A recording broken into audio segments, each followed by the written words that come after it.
Hi, everybody. Welcome back. This is episode 3 of our American series, 1776. It's time for our American Revolution. So we've been on an exciting journey for the last 2 episodes covering a huge territory, and we want to take it even deeper now to explore the theme, are we really one nation? Well, we're going to really challenge that today. So I hope you join us for this hour-long journey.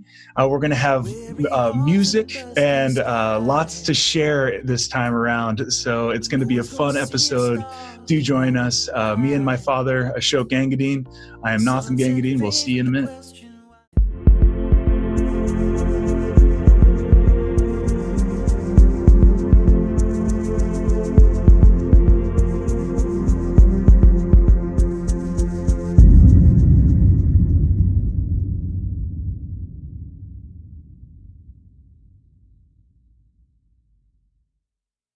So let's just get right to it. We're going to do this in 3 main doses.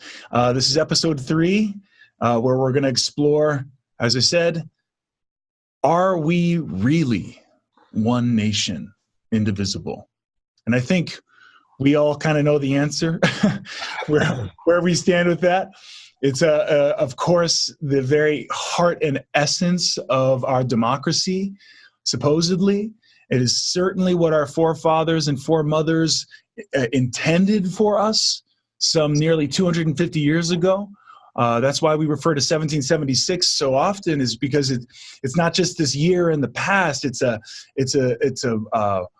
reminder, a call to what our brave forefathers and foremothers. We always talk about our forefathers, but we know our foremothers were there as well, holding space completely, even though they may not have gotten the fanfare they deserved. I really want to keep in mind that it was men and women of the times of the Revolutionary War, Civil War, and really all the time since then, mega breakthroughs, people who have faced things that most of us haven't in our lifetimes. I mean, the wars they had to face, the scary life and death sacrifices that they endured for principles that we live by today and get to enjoy in a way today. But what we've been challenging these last couple of episodes is, are we enjoying these freedoms? Are we really free, like we said in our last episode? Or unfinished American Revolution, how dare we say such a thing? But it's really not a put down of America. It's really, if anything, deeply honoring what was initiated back in 1776 by our forefathers and mothers, and the deep sacrifices they made so that we could carry it forward and truly fulfill. That's really the spirit of what we're saying. It's exciting, actually, and it calls on each one of us, every single one of us, men, women, and children, to be the founding mothers and fathers today, to fulfill the dream, to become the democracy that we set out to become 250 years ago. And even in that moment of 1776, that was even, based on countless of breakthroughs prior through the ages, that to even just get to the point where we could found America, and the United States of America was not even just the beginning itself. And so I like to always frame the U.S. not as its own little silo of a nation. I think, it's clear that where we're coming to on the planet, that old idea of borders and separators and dividers and this idea that we can kind of etch out our own little space on the planet, where keep everyone else out, and this is our nation and not your nation and all that stuff. Clearly, that is not a sustainable model anymore. And it's based on something that we're going to be going deep into today.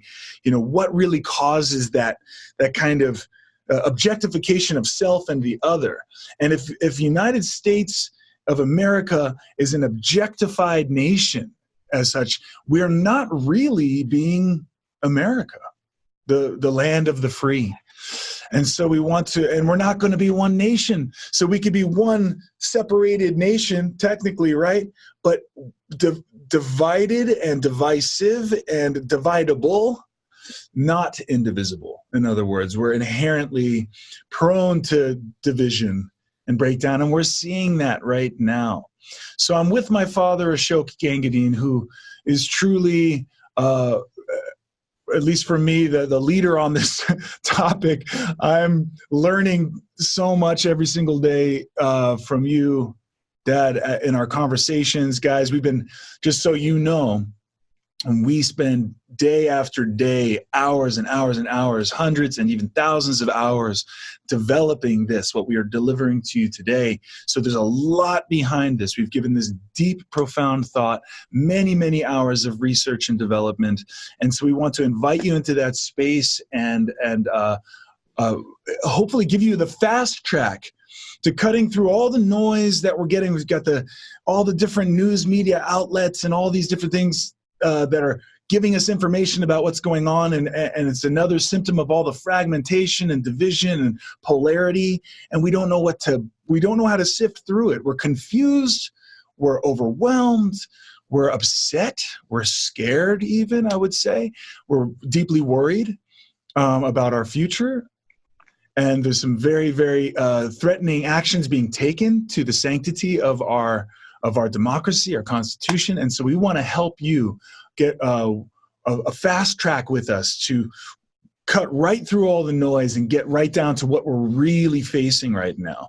Because if we are just, it's as simple as the old saying, united we stand, divided we fall. And we got to cut through this. If we're going to understand why we're not one nation, we've got to understand the deep kind of science, the reason for that division and breakdown that we're living live right now. So, Dad, you are the master at this, and so I hand the baton to you. I hope that opening sufficiently gets you off and running. Thank you, Nathan. That was very well done to open up the conversation. This third episode that we're entering into now, which builds on two very powerful earlier episodes to bring us to this point. And allow me, Nathan, just to build on what you just said. In terms of this episode, we want to say, are we really one people? Are we the people? That's one of the pillars of our self-image as a democracy. We the people, are running our own lives and holding the space of democracy. So the we the people is very important. One nation, indivisible. All of these ideas we're trying to show, building on what we've done last time. So just to build on what you've just said, in our research, and in my own research as a philosopher and global philosopher and the wisdom of the planet over the last 2,500 years across the planet, this hologram has emerged as a way to capture a fast way to see as never before seen, with a double parenthesis space as the code, the logos code. This is a space in which all cultures have to be and operate and find ourselves within this space, which is an infinite unifying force, whatever name we use for it. We don't have to be religious. We could say it's a space of being. It's a logos. It's a space of rational light. It's rational, and there's a science. This double parentheses marks the deep space of reality itself. And so we've seen, one of the points Nathan was making in our first episode is when we look at the text of the Declaration of Independence, it becomes clear that our founding fathers and mothers and the early citizens were tapping into a deeper space, which is a space of wisdom, the logos, of awakened reason. We hold these truths to be self-evident. This is where we're endowed by the source. Logos Sophia, unum pluribus, the unifying, the infinite unifying space. Reality is a continuum.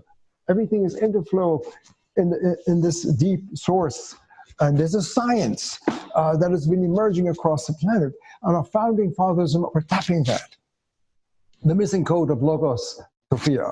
And the way we picture that is that this line across is a kind of boundary that when we're in our cultural stage of development, information of where our consciousness and our culture is in the space, this red line marks a technology of self-making, culture-making, world-making that really is the stage of our human evolution, evolving over millennia in our human drama. And this is a space in which our cultures across the planet are using this technology of information in order to process and make our cultures in our world. And we saw in the first episode that this informationized space, almost like a Google space of information, which is amazing. We can tap language, the word. We saw this before.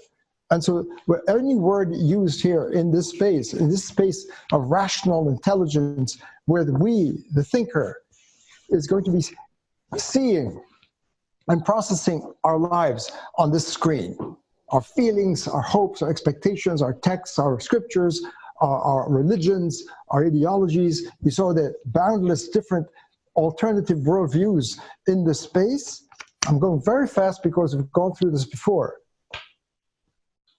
And that if we put 1776 here, for example, the Declaration of Independence, and this is our founding, and this is USA, this space, we're really missing a profound upgrade to human up that humanity has been calling us, that if we're stalled in this stage of evolution, important as it is in word processing, information, reason, having a worldview and having principles and laws and alternative stories and diversity and unity in the space, if we're not making the great crossing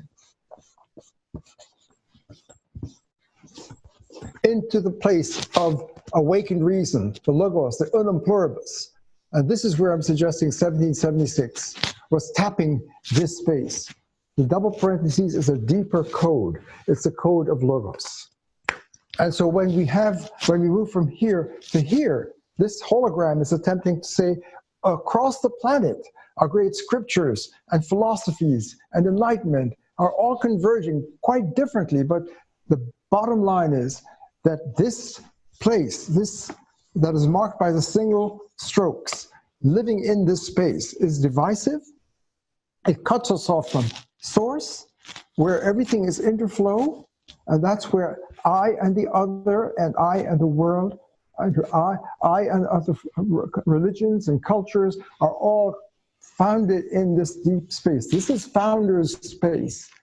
This is where the founders go. This is where we get the code. Embodied in the double parentheses, there's a deeper access to language and reason and awakened consciousness and thought. And this technology has been emerging across the planet over millennia. So if you look at Socrates and Plato, Socrates would say we've got to leave the cave and come into the logos in order to become human, awaken our rational lights.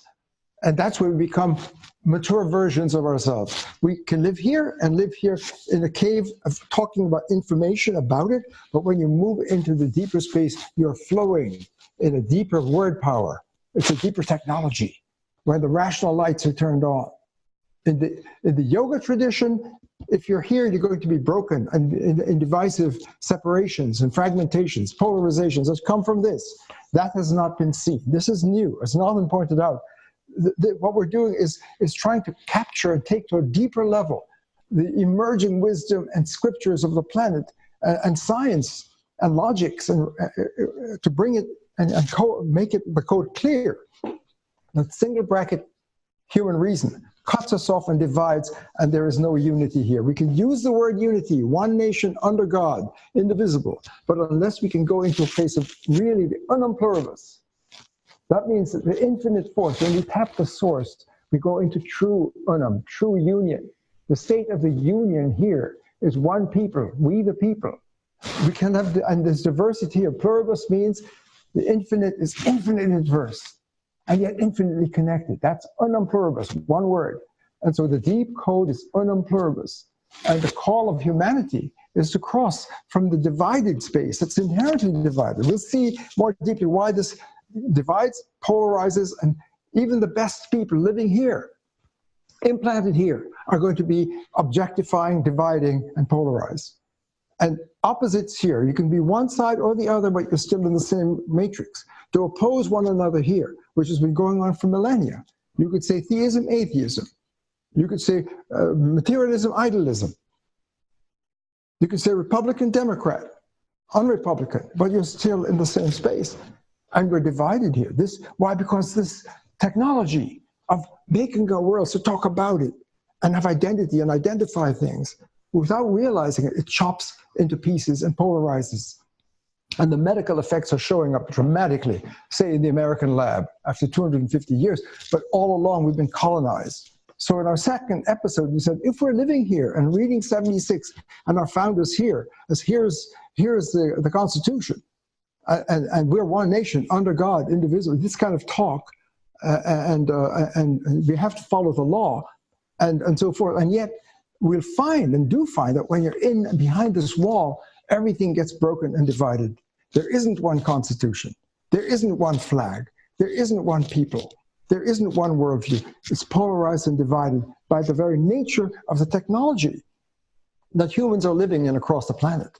So in the American lab, we're trying to show in this case, is a great locus for the holy experiment is, can we cross and mature into the nonviolent space of reason, rationality, of I and the other, I and nature, I and the world, different worlds and religions. Yeah, so I'd like to just say this is huge what you're saying, because we can want unity, but just because you say we're one nation, you can say it, but it's clear that saying it or even having it as all over our money, for example, e pluribus unum. Let me show you this really quick, just so you can see. This is everywhere. E pluribus unum, this is on the back of the quarter. It's on the penny. It's all over the place. It's on the American seal. We have this deep. There's a very good reason that this is put on our money, just like in God we trust. These deep, profound principles that we live by, but we can say it and we can put it all over, and we can even really genuinely want it. But what we're trying to say here is that wanting it is not enough.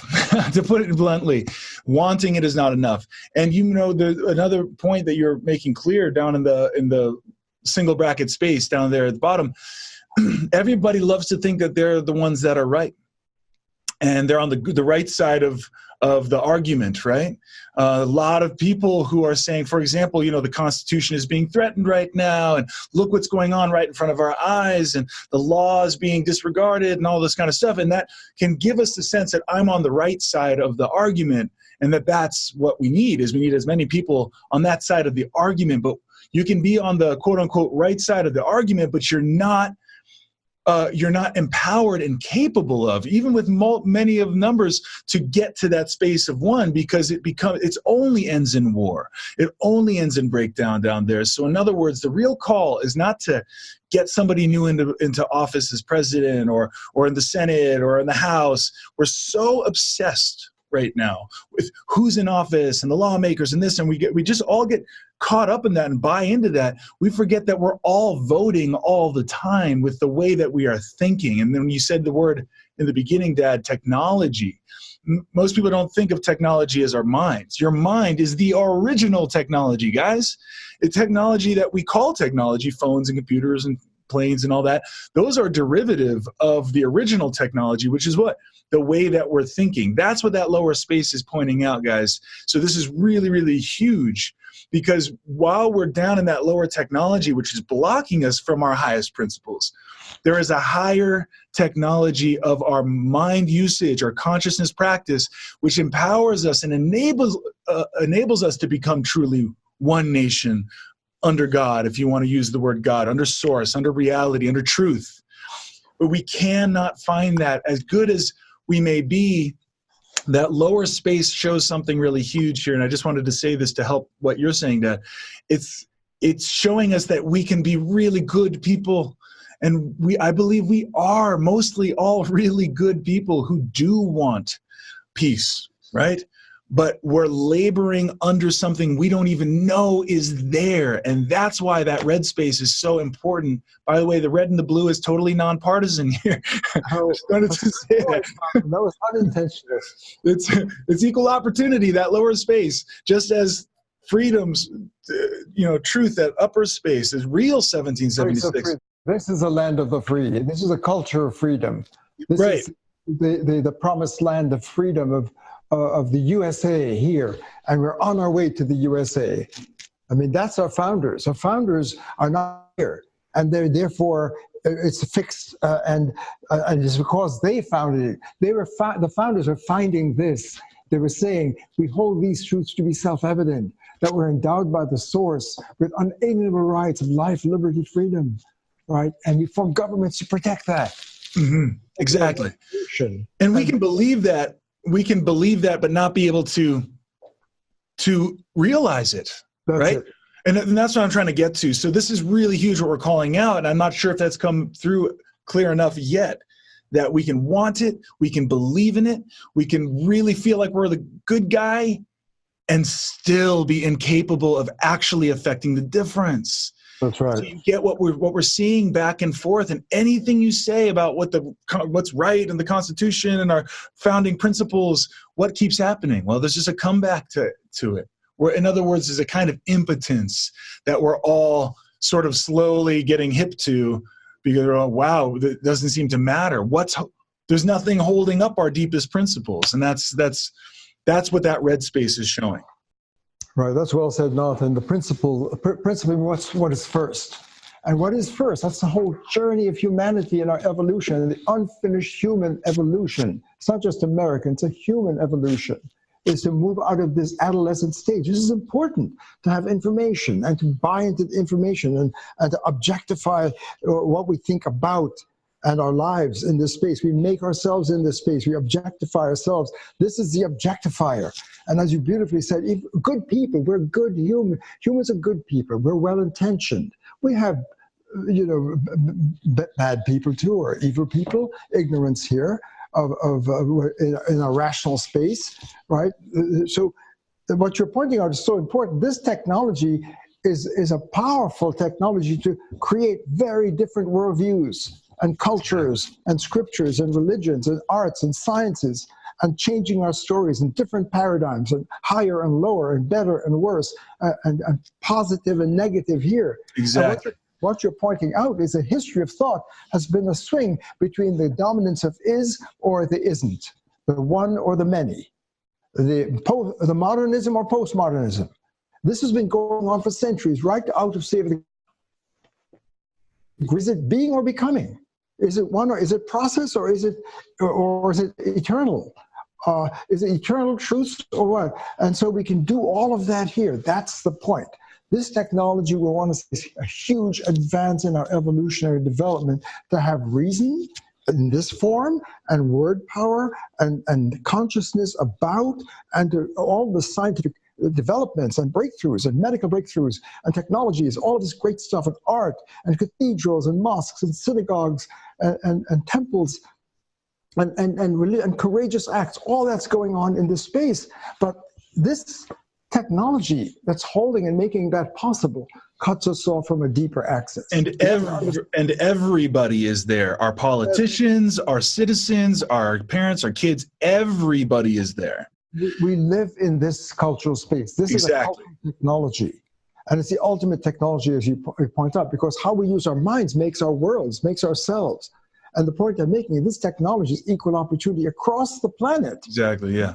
Vastly different worldviews. And what makes sense in one world doesn't. You change your lens of the mind, you change what appears and what is showing up in your experience. So the other becomes a threat, and that's why it has to end in war, because the other becomes a threat to your worldview. And if we don't have the more awakened, holistic, integral, rational development. Right. So we have dialogue. We have dialogue here.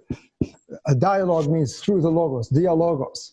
Here we can only have monologue, because whether we like it or not, we use our lens to interpret the other and ourselves. And it creates the breakdown of different ideologies and stories and narratives. And as you point out, there's a battle implicitly for who's going to get the winning story. Is it science? Exactly. Is it scientific? Is it religion? Is it my religion? Is it Yahweh? Is it Allah? Is it Christ God? Is it Brahman?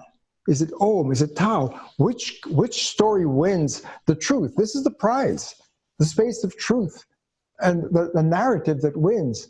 And we are, as we we live our narratives.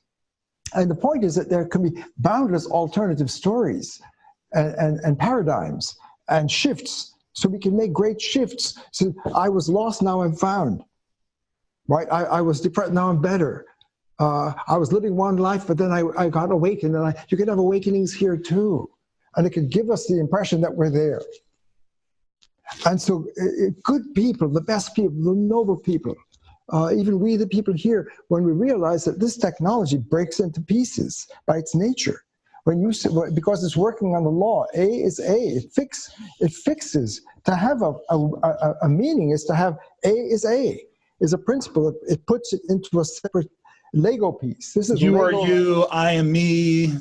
This is a cup. This paper, everything has a name. Everything. We name, and when you name it, you're in that space. The namer and the named, the thinker and what you think, the experiencer and what is experienced. We think about it, and language talks about it. Language describes the world. That's the technology here. And we don't realize it has profound medical consequences.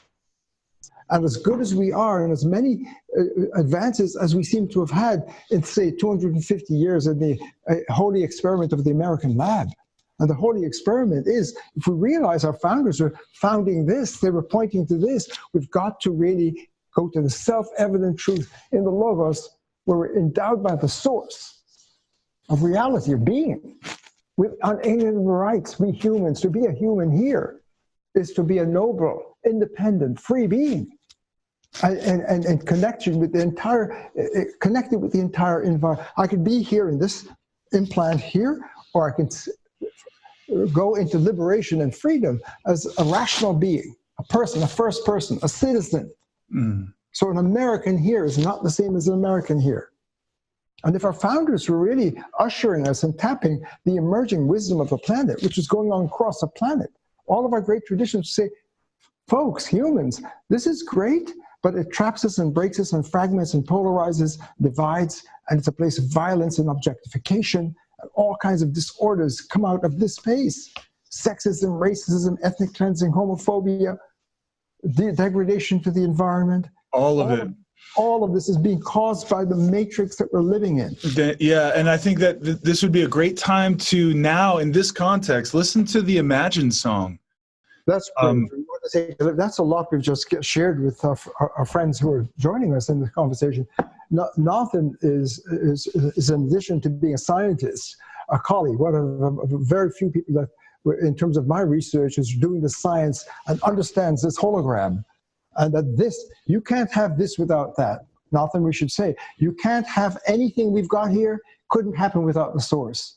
So even if we're cutting off the source and plagiarizing and not seeing the free-range place of a mature human without these labels, my country, my religion, my identity, all of these, when you get the Imagine song from John Lennon and you see it here, imagine this. Or Martin Luther King says, I've not gotten there with you, but we're going to get there one day, for example. So many echoes, it's exciting. Nathan is not only a brilliant scientist and a master yoga teacher, but he's a brilliant musician and composer. And his voice really, in his original songs, and when he brings through the songs of many of our artists, he's tapping the space. So listen now to Imagine as he performs it, to go from here to there. Play it for us, Nathan. This is Nathan performing the lyrics of John Lennon and bringing it to life in the double bracket spirit, to uncover the depth of those lyrics and to bring John Lennon forward in a deeper way. Here we go.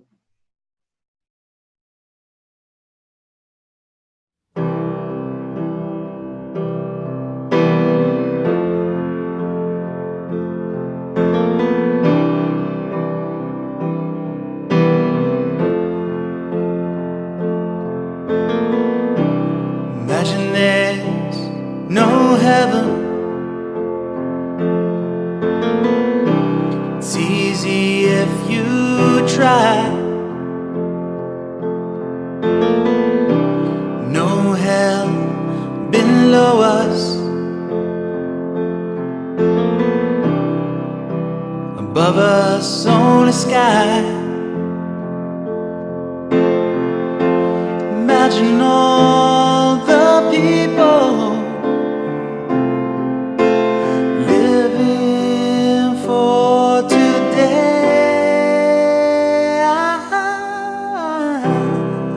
Imagine there's no countries.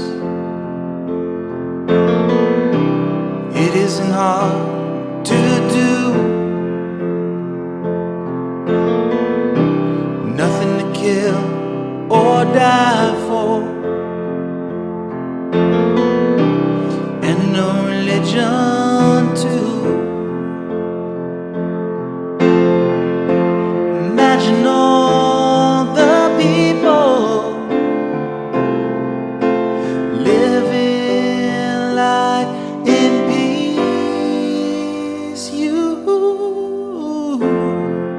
may say I'm a dreamer,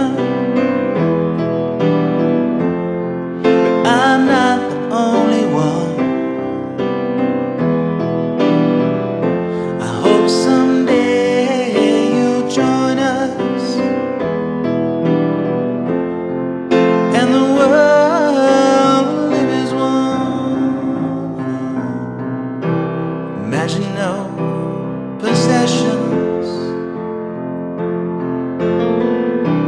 I wonder if you can.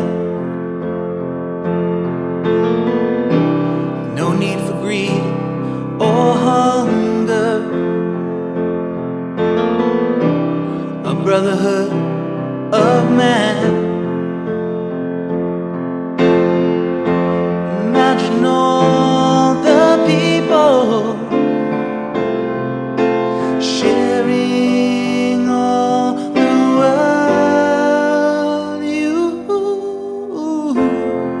may say I'm a dreamer, but I'm not the only one. I hope someday you'll join us, and the world will live as one.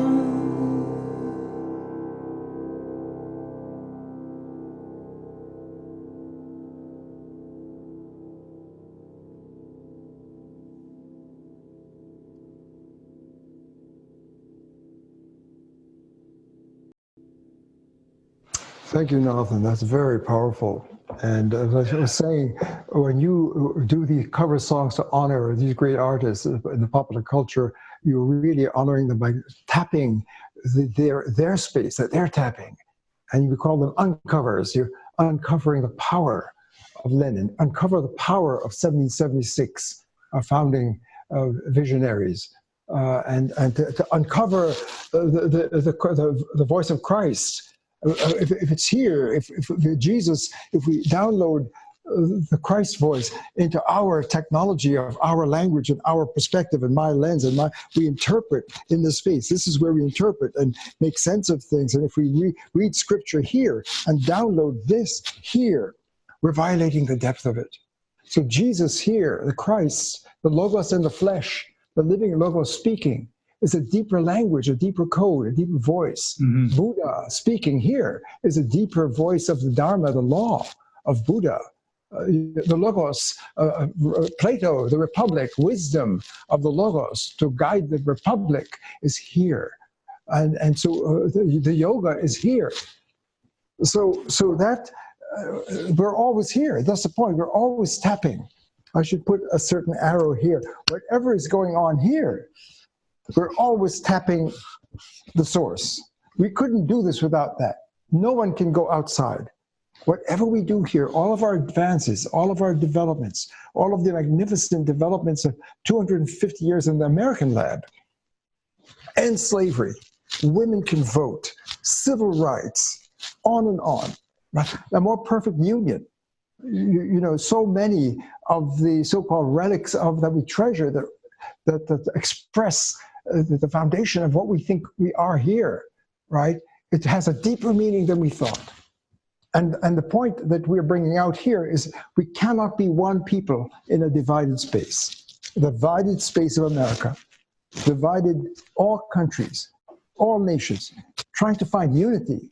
We can't find unity being implanted within a technology of culture making that inherently divides and partitions and makes separate packages and Lego land. This is Lego land. And we're not Lego entities, we're humans, we're persons. In 1776, we hold these truths to be self-evident, that all persons are endowed by the source with unalienable rights to life, liberty, happiness, and well-being. Our being is well here, and here we're ill. So what we're exploring in this conversation, Arthur, this time, thank you for that beautiful rendering of honoring John Lennon by trying to show that you can imagine here what you can imagine more deeply. And that's where we're beyond. It's not that we're beyond, we don't need religion. Religion is deeper than we thought. We don't want to stop being Christian. We want to go deeper into Christianity. Well, we don't stop being science. We want to do deeper science. Yeah, and I want to speak to that point because imagine, I think there's been something really good. I got into that music, more than 20 years ago when I was just starting to get into the music of the 60s. And I heard songs like, like Imagine was really the one that started it for me, but a whole bunch of songs from that time where they were, like For What It's Worth by Buffalo Springfield, there's something happening here, what it is and exactly clear. And these songs that were calling out the social environment, and I don't want to call them protest songs, but there was music being called to call out what was wrong all around us, but there was, as great as that was, I feel like there was a downfall, like an unwitting aspect to bringing those songs through. Is John Lennon said, imagine all the people living for today and sharing life in peace and sharing all the world, and then we go, but lo and behold, well, it's just not going to happen. You're just going to have to imagine it, I'm just dreaming. Exactly. I'm a dreamer. So there's two kinds of dreamer. Dreamer, imagine in that lower space is kind of like, it kind of makes you think, okay, get real. Get real, because we know that reality is not that, right? And I think that whether or not you would actually say that, like the way I just did, I think a lot of people are feeling that. I think a lot of people feel a kind of demoralized just by the sheer evidence of what just keeps on happening. It's now more than ever. Is there really can goodness win in this world, or is goodness just this ideal that we've kind of been, is it just a relic of the past, this ideal of goodness, and we hold these truths to be self-evident? Phooey with that, man. I mean, look, it's obviously every man for himself. It's obviously, you gotta climb the ladder, dog eat dog, and you just gotta get in the game. You gotta be in it to win it. And there's these principles of that lower space which have been seemingly dominating, despite the fact that we've been striving towards this higher space. Imagine, I've been to the mountaintop, I've seen the other side. I may not get there with you, but he's saying we're gonna get there. We gotta get there. But what keeps on happening is we go, oh yeah, well, that was then, this is now, or, well, that was Martin Luther King saying that, but we're not Martin Luther King.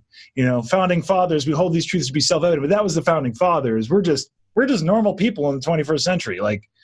So I want to just bring that kind of expose that mindset that I know a lot of us have, if not most of us, where we may say on the surface, oh yeah, the Constitution, oh yeah, equal rights, goodness, the rule of law, all this stuff. Of course we believe in that. But if you really are brave, I mean, if we're the land of the free and the home of the brave, what does it mean to be brave, really? What I suggest is being brave enough to see that we're not standing on solid ground. None of us are. Unless we look at what we're showing here, we don't even realize we're a land of many perspectives and many opinions, and we think that that's very evolved. You're like, look at diversity. You know, you've got your view of reality, I've got my view of reality, but there's a version of diversity which is inherently just bound for breakdown. In other words, it's not one. So we're trying to show that that oneness that we're talking about is not at the expense of diversity, but diversity is not at the expense of oneness. But we can't get to that deep. If we're going to be as diverse as we are, and as obviously reality shows in nature and in people and in cultures, that diversity cannot be sneezed at. It can't be diminished. It can't be compromised. We need to uphold our diversity, but that means there's going to have to be a real badass version of oneness. And that is what, to be able to hold that diversity in peace. So what we're trying to show here is that we can't just say it and you know, on the surface, on a superficial level. We have to really understand, if we're going to have oneness and diversity, pluribus unum, e pluribus unum, that's what the forefathers were seeing. And if we're going to fulfill that, we've got to get the deeper code to be able to sustain that and hold that. And guys, that is the first order of business. If we don't put that first, we're just going to be in this hodgepodge space of competing narratives, and we're not going to get anywhere. It's not a matter of how many representatives we have in Congress for our side, or how many members we have in the Senate. And, you know, people are talking like that all the time on the news, like, oh, well, the Democrats aren't going to be able to get anything done if they don't get this many more seats in the Senate. Guys, we have to stop that. That is all symptomatic of exactly what we're pointing out in that single bracket space. It doesn't matter how the seats switch and all this kind of stuff. We're staying in that space. We're not going to get anything but Band-Aids and little fixer-uppers. And we've got to get to the deeper diagnosis of what's going on, and not for just our representatives, but all of us. Right. We can't get the people in Congress to do what we want them to do, and then us stay in this, you know, self-serving, you know, broken space of just self-interest, right? So I just really want to bring that point across. We cannot be one nation if all of us are still underneath that objectifying code that's going to inherently create division. Right, so that's very beautifully said. So diversity here fragments. This is a diversifying slasher. It slashes us from unity. This is a unifying force here. But the point you're making is that it doesn't mean unity over diversity. Why is there diversity in the field, the infinite source field of being and life and reason? Because it's infinite unity, it's infinite diversity. Every point in this field is sacred. Infinite points. Every grain of sand, as Blake would say, there's infinity in a grain of sand, an eternity in an hour, in a now time, in a moment of time here. Every point here is fractal, it's open, it's infinite. And a human here, each person is absolutely unique and diverse. It's not even I belong to an ethnic group, or my sexual orientation, or whatever it is, or an ideology. No, I'm deeper than that. Sacred diversity is boundless within the infinite unifying force. It's not unum then diversity, but the infinite unum, logos sophia, is pluribus unum. Pluribus means multiple in unity. That's healthy, holistic diversity. Real diversity is here. That's where we become first persons, humans. Here we're labeled. We're in boxes and cages. We're caged and colonized. That was our second episode. To be culture here, even with all of its strength in having diversity and multiplicity and so forth, it begins to be fragmented and not unum. This is divided and dividable. This is not one nation. The state of the union here is disarray. There is no union here. The state of the union is to see this hologram that says, if you're living your culture in this objectifying matrix of information in Legoland, we're going to be fragmented and broken. Everything is. Our texts, our gospels, The gospel will have different readings, right? The facts of reality with different stories. Whatever it is good. Is there one constitution? Is there one law? It cannot, in this space, the constitution is not the constitution. It's not the Logos law. It's not the law of the land. Mm-hmm. We are one with the law, the sacred law. This is unum pluribus. This is the USA waiting to happen. The human journey is to go from a divided, fragmented, polarized, dysfunctional sophistry. Because if you don't have the unum, you don't have the truth. And to hold these truths to be self-evident is not here. Self-evident truth is in the Logos. And the weight of consensus about great scriptures and religions and wisdom teachings across the planet is we've got to go from this adolescent, immature stage of development, as powerful as it is, into a mature, integral, holistic dialogue, from monologue to dialogue. That's where democracy can flourish.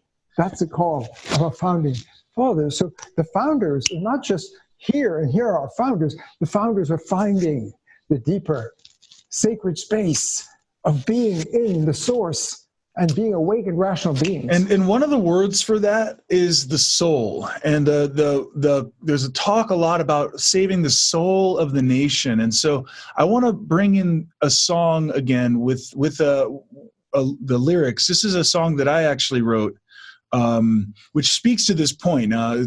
This is really a call to everybody.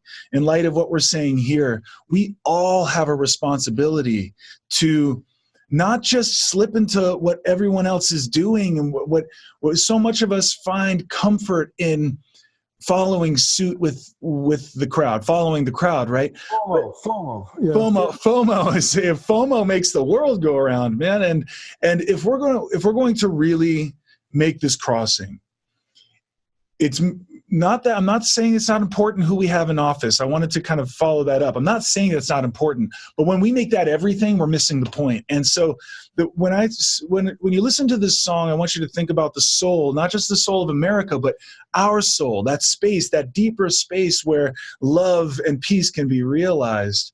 And to realize it takes great bravery and courage to not do what everybody's doing. So with that, check this out for a moment. I wrote this and recorded this, 10 years ago. When I heard this song, Nathan, I felt you were tapping the deep lyrics of the space, of the call to be first person, to be citizens, to be awakened people. That's the soul, the deep space. I love this soul song. Go for it.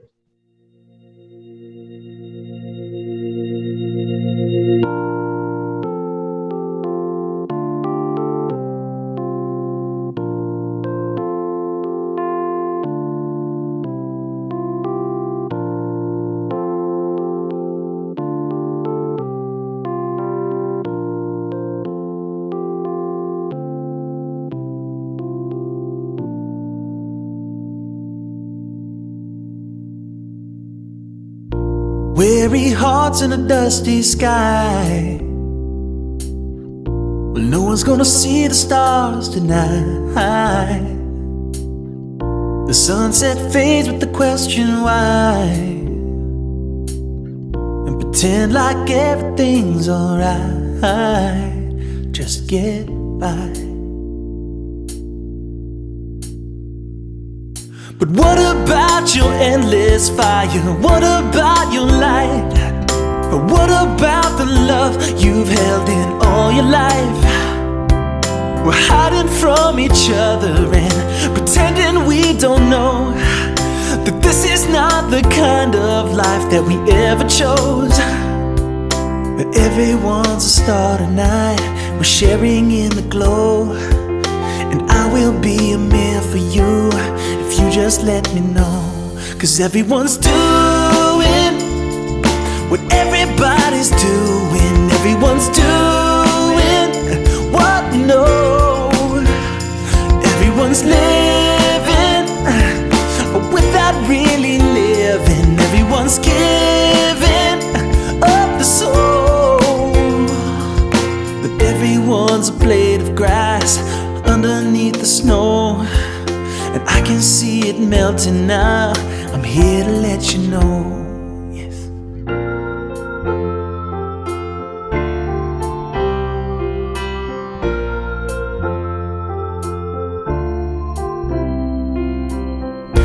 shining eyes in your very own song.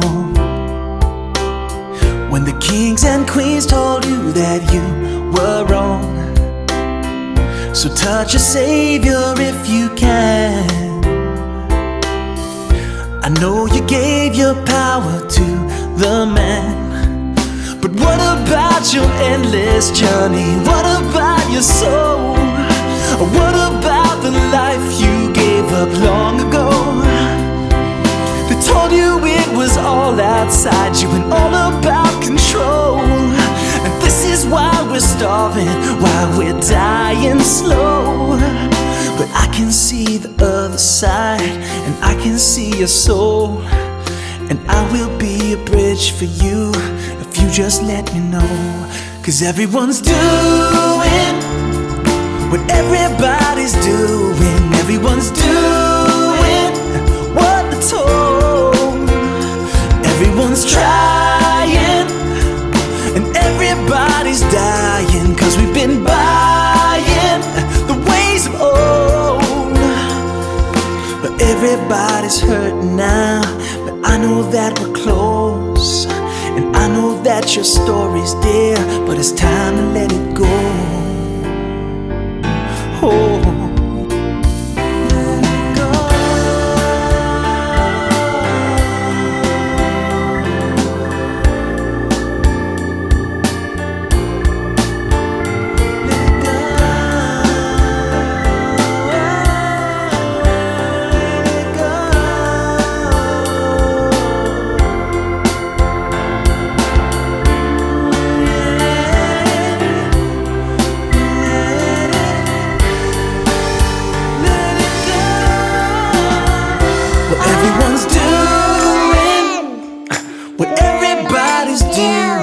Everyone's doing the best they know, and everyone's grieving the loss of their good reason to keep on believing in the soul. Everyone's doing what everybody's doing. Everyone's doing what we're told. Everyone's trying, everybody's dying. 'Cause we've been buying the ways of old. But I can see your empty sail waiting for the wind to blow. And I will be a wind for you if you just let me know.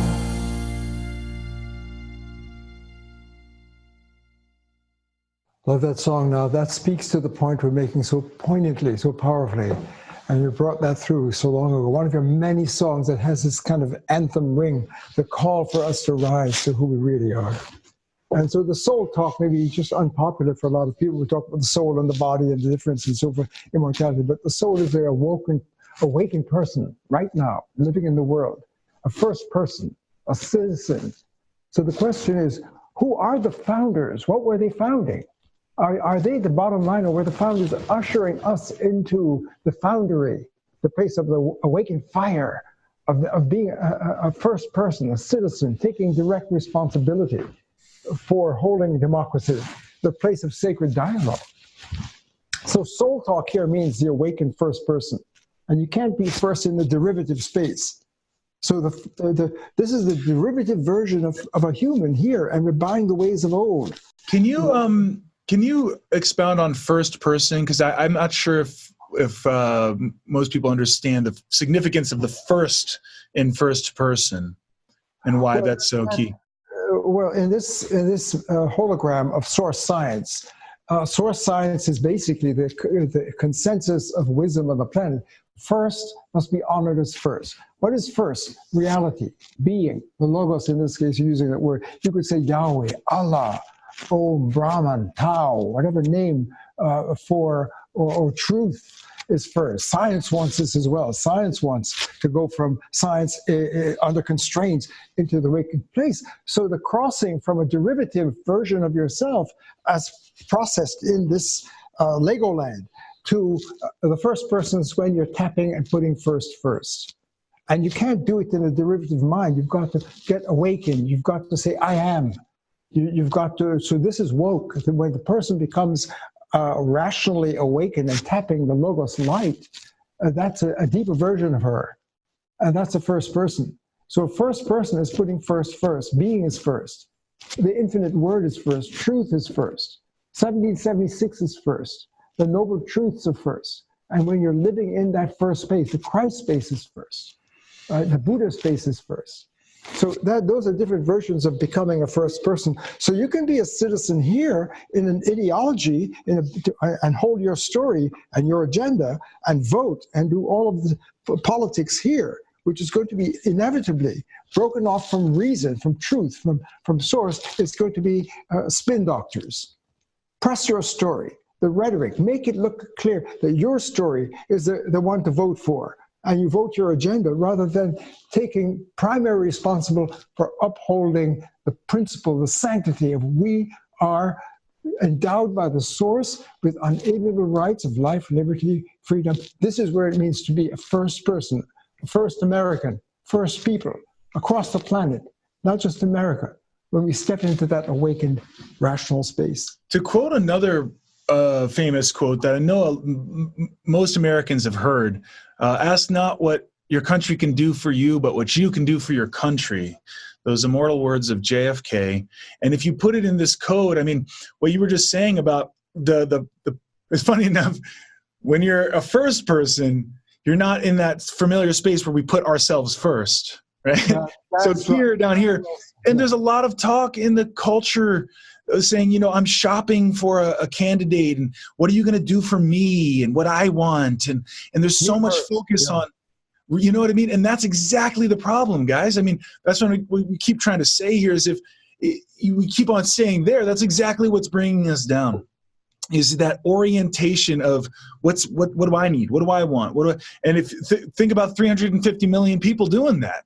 You think we're going to have unity? No, we're going to have exactly what we see right now. The Republican-Democrat split is just the tip of the iceberg, really, or the face of it. But there's a deep civil war in the whole, everywhere.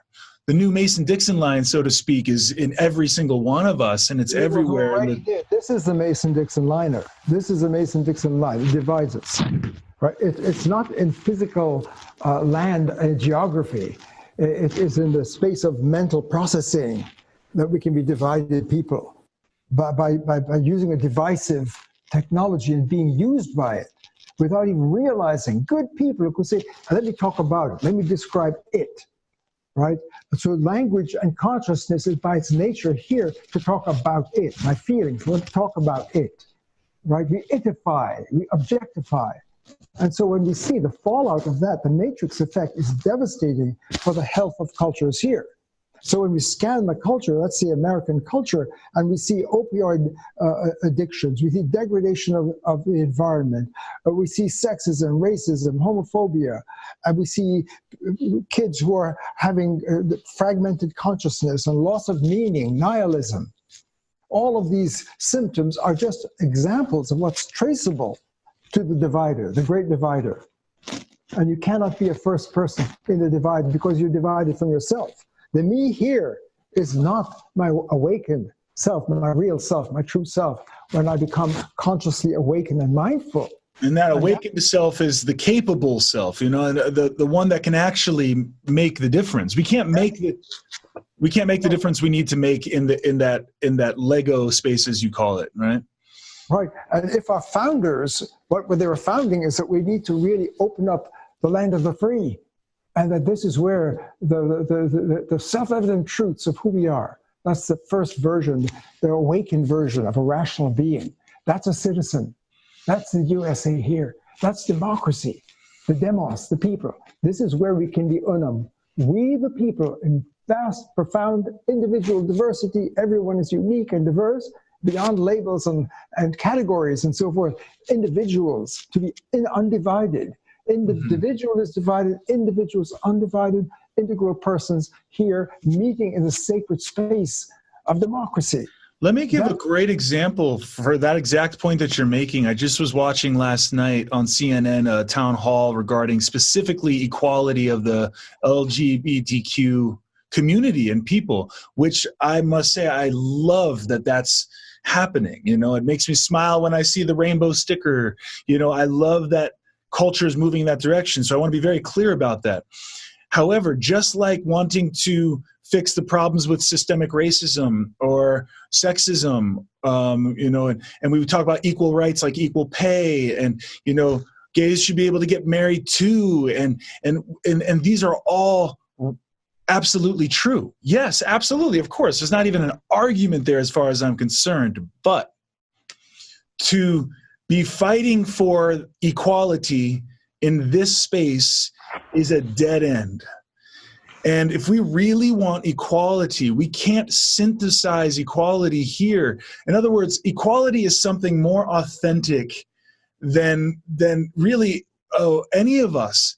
It's not like if we always see, if we were to pick the kind of you know, the example of that person who seems to enjoy the most of the rights that America provides, the white male, the white Anglo-Christian male, and then everybody else is an underling to that. Do you think that that person that's in whatever variety of a hierarchical kind of unfair space, do you think that person at the quote-unquote top is actually free? Actually, can a person enjoy their God-given rights at the expense of another person? Absolutely not. So in other words, it doesn't matter where you are on that spectrum of whether it's the color spectrum or the gender spectrum or any kind of spectrum, it doesn't matter where you are. The whole enchilada is messed up. That's what I really want you guys to get. This is not about you being on the better side of the argument. You can be on the better side of the argument, absolutely. Like equal rights, absolutely. But can you realize those equal rights? Is marching in the streets anymore going to really do it? Really be brave enough to ask this question. Because the modes that we're so used to seeing in terms of activism and affecting change, which have affected change, those methods are not strong enough anymore. And we're looking at something a lot of our deepest, you know, revered rights, our most sacred rights are hanging in the balance right now. And more marching alone is not going to do it. We need to get the code shifts, because if we're going to be able to enforce equality in a real way as the people, we the people, we cannot do it in the single bracket space, in the objectifying space. No matter how righteous your cause is, we've got to go to the authentic space to be able to realize it and bring it and move it past just imagining and past just standing on the mountaintop and seeing the other side. It's time now. Now is the time. And this could be a good segue for the song, because we're coming right up on the closing of our episode here. Now is the time, guys, for all of us to step into the role of founding father, mother, and child, and to really bring this to fruition now, what our forefathers and mothers set out to initiate in 1776. Very beautifully said, Nasser, that politics, the USA here, is divided inherently. And the bipartisan, whatever it is, any story can be othered. And that's where you're getting alternative facts and fake news and witch hunts and all the kinds of things that we're getting here. And so whatever the vote of 2020 is going to be, if we're still voting in here, my interests, I've got my interests. I'm not thinking of the interests of the whole best of upholding the real Constitution and to reconstitute ourselves as free people in that equality of diversity and unum pluribus. If we're not, that's the vote. We, the people, have to vote to become we. And unum, this is the state of the unum. One nation under source here is not the same if divided. So the election, whoever wins, whoever loses, we're all in the trap together. Exactly. And voting here, single bracket voting, is not double bracket voting. As you said, it takes courage to be. It takes courage to face freedom, to get out of the FOMO same boat. We're all in the same boat. All of the oppositions and fragmentation. You can't win here because this is imploding. The fragmentation is medically unsustainable, ontologically. We've got to make the crossing to evolve now. This is the unfinished American evolution, revolution, waking up, first persons. This is citizenship. an officer of the source, an officer of the law. We're all officers. And that's what our founding fathers and mothers were calling us. Not to just cut it off and say, okay, we've got that, but to say they found that we've got to sustain this. Vigilance is a price of freedom. And we all have to earn that freedom. We can't just sit back here in this compromised space that's dysfunctional. And try to win over the other, and get our narrative over the other. It's not going to work. It's only going to end in building more tensions and deeper divisions. That's right. We're partitioned. And there's no way we're going to have different versions of the Constitution. This unum is the law. You can't mess with that. That's truth. That's unum. That's being. That's reason. That's the light of reason. But here you're going to have divisions of perspectives. And it's going to be in rhetoric and spin doctors and sophistry. And which narrative is going to win. And you could vote this way, 50% there, 40% there, it doesn't matter. Whoever wins or loses, if we're going to still be here, we're still lost. Time now. Now's the time to really save who we are and step into our duty to honor our founders and what they found. And the source of the founding is the source, the science of rational awakened life. That's the source. That's the founders. This is our founders. And we humans are being called to grow up and human up and enter into the awakened space, to take responsibility and agency as officers of the source. And this is for all the people, not just Americans. All humans have to do this. And that's global democracy in the global space for all worldviews and perspectives. Beautiful. So I think your song, Nathan, now's the time, is to me an anthem calling for us to step into that, have the courage to enter the land of the free and the home of the brave. Great. Enjoy.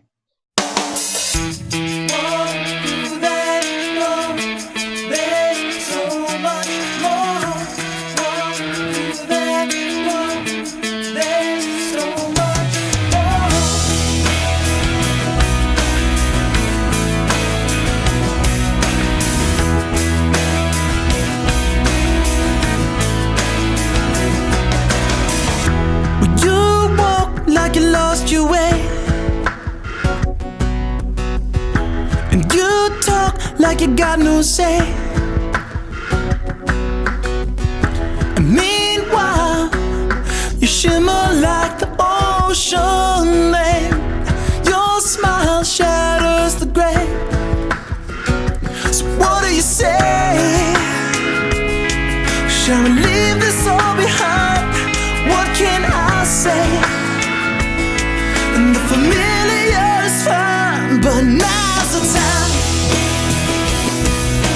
Time to free your mind, and now's the time. For everything we thought was down the line, and now's the time. It's time to feel this fine. It's time to know it's time. Hey.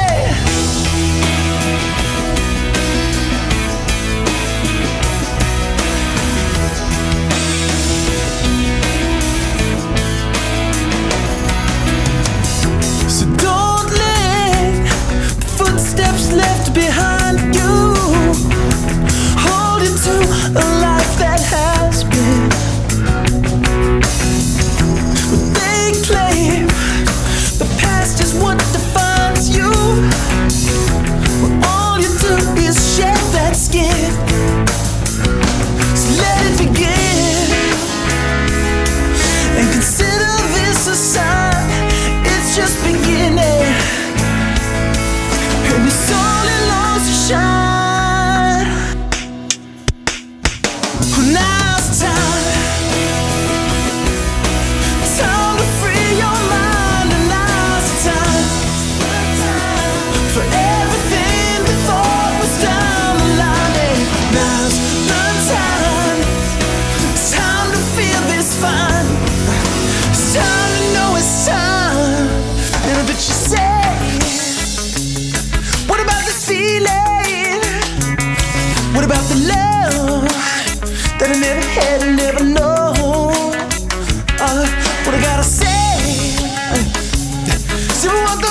Thank you, Nathan. Powerful. That's one of my favorite. Just want to say, that really glad that you guys joined us for this this journey today. It seemed like it flew by to me. I hope it flew by for you. And again, we're going to keep on bringing more and more of this research to you, and want to continue to invite you to take America, take the baton and take America to where it's always meant to go.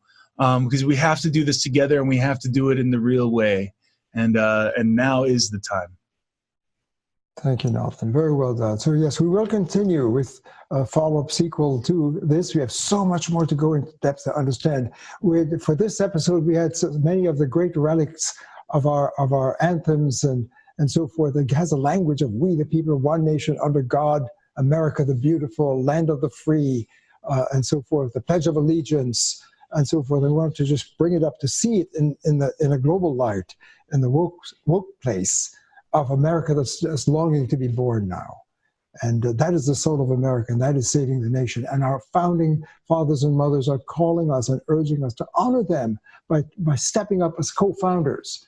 That is not dishonoring, that is to honor them, to become first persons and naturalized citizens in the source of who we are. So we'll continue this series. Thank you so much for joining us. Thank you, guys. We'll see you next time.